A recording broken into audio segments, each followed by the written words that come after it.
Most people don't feel stuck at first. They feel tired. Not the dramatic kind of tired. Not burnout, not collapse. Just a quiet background exhaustion that follows them everywhere. They wake up already thinking about what they didn't finish yesterday. Why? They go to sleep feeling like the day slipped through their hands again. And because they're still functioning, they assume this is norm. How? They assume this is what progress feels like. It is. And what makes this exhaustion dangerous is not the effort itself. It's the belief attached to it. We're taught very early that effort is always good. That if something hurts, it must be working. That resistance equals value. So when life feels heavy, we don't question the direction. We just push harder, work longer, wake up earlier, optimize the wrong things. And for a while, this actually works. You get praise for being disciplined. People call you driven. You become the reliable one, the grinder, the one who never quits. But something subtle starts to happen. Your days fill up, but your position doesn't change. You move constantly, but nothing compounds. It's like walking on a treadmill that slowly increases speed. You're sweating more than ever, yet you're still in the same place. At some point, your body notices before your mind does. The tiredness becomes emotional. Small tasks feel heavier than they should. You start avoiding quiet moments because silence forces a question you don't want to ask. What am I actually building? Most people never ask that question directly. They're too busy being productive. Instead, they distract themselves with metrics. Hours worked, tasks completed, messages sent, boxes checked. Activity becomes proof of worth. But activity is not progress. It just looks like it from the inside. Here's the uncomfortable truth no one likes to say out loud. Effort on its own is neutral. It's not noble. It's not virtuous. It doesn't deserve respect by default. Effort only matters in relation to what it multiplies. And most people are multiplying nothing. They're pouring energy into systems that don't carry forward. Work that resets to zero every morning. Value that disappears the moment they stop showing up. So when they finally slow down, fear hits. Because if they stop, everything stops. Income, momentum, identity. That's when working hard stops being a choice and becomes a trap. Not because hard work is bad, but because it's being used as a substitute for leverage. Leverage is uncomfortable to talk about. It sounds cold, strategic, almost unfair. And that's exactly why people avoid it. Leverage doesn't reward effort evenly. It rewards positioning, timing, and structure. Two people can work equally hard for 10 years and end up in completely different lives. Not because one cared more, but because one built something that kept working without them. This is the part where people usually resist. They say things like, not everything is about money, or at least I'm honest, or I just want a simple life. But none of those ideas contradict leverage. In fact, the simplest lives are often built on the strongest systems. The problem isn't morality, it's attachment. People get attached to the identity of being the one who tries hard, the one who sacrifices, the one who carries weight. Letting go of that identity feels like betrayal. So they keep choosing effort over effectiveness, movement over direction, noise over clarity. And slowly, quietly, they get poorer. Not always financially, but in time, options, and energy. By the time they realize something is wrong, they're too invested to stop. This is why advice rarely works.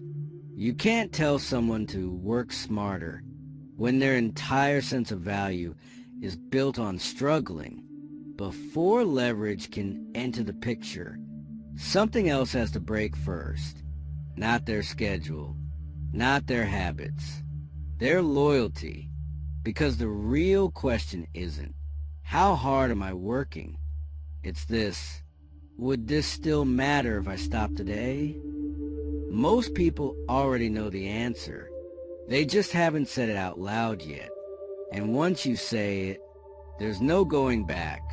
When people finally see leverage, it doesn't feel like relief. It feels like panic. Because leverage forces a realization most people are not ready for. Much of what they've been doing didn't need to be done that way.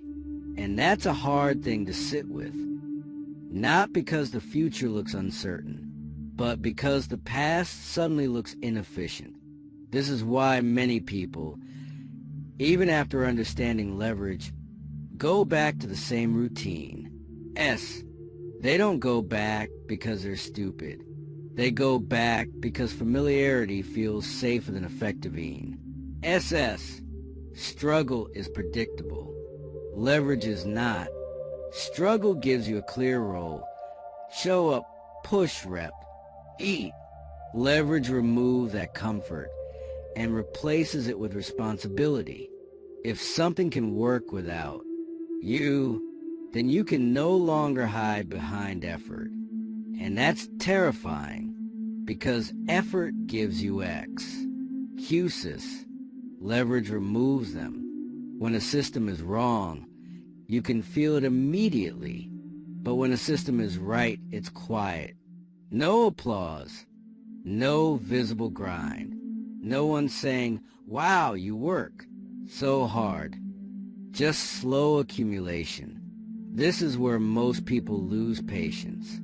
They mistake silence for failure.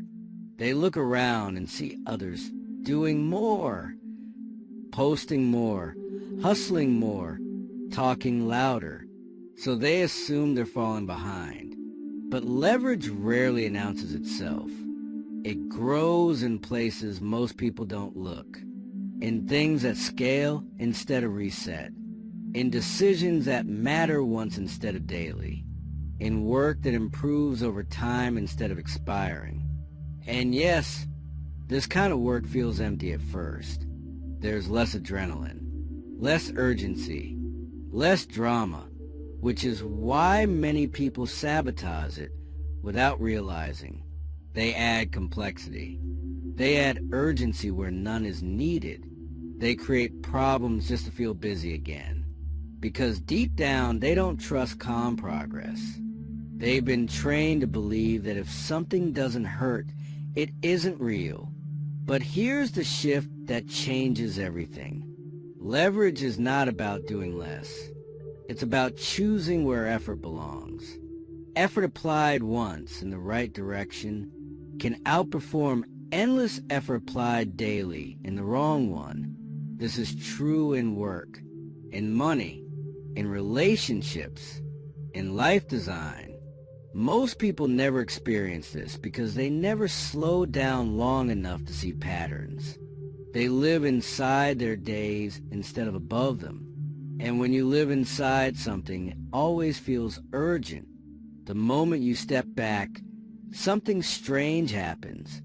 You start asking different questions. Not, how do I push harder? But what would make this unnecessary? Not, how do I optimize this? But why does this even exist? These questions feel almost lazy at first, even disrespectful. But they're not. They're surgical. This is where quiet pressure becomes power. You stop trying to impress invisible judges. You stop performing productivity. You stop confusing motion with meaning. And slowly, your energy comes back.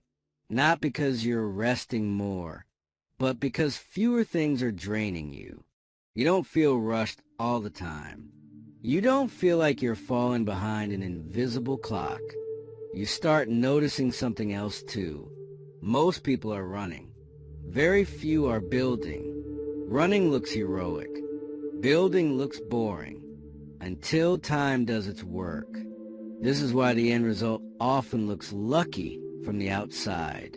People see the outcome, not the structure. They see the freedom, not the years of quiet setup. They don't see the moments where nothing seemed to happen. And if you ask them how it started, it's rarely a dramatic story. It usually begins with a simple decision. I'm no longer loyal to effort that doesn't multiply. That's it. No overnight transformation.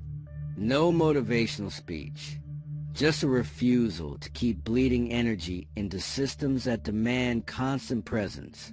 This is the part most people miss. Leverage doesn't begin with action.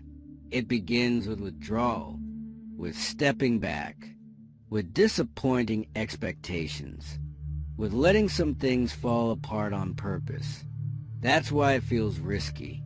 But the bigger risk is staying busy forever. Because one day you wake up tired again, not the normal tired, the deeper kind, the kind that asks a question you can't ignore anymore.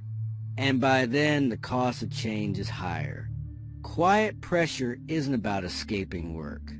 It's about escaping work that leads nowhere. And once you see the difference, you can't unsee it. You don't need to rush. You don't need to announce anything. Just notice what keeps working when you stop. That's where your leverage is. And that's where your life starts getting lighter.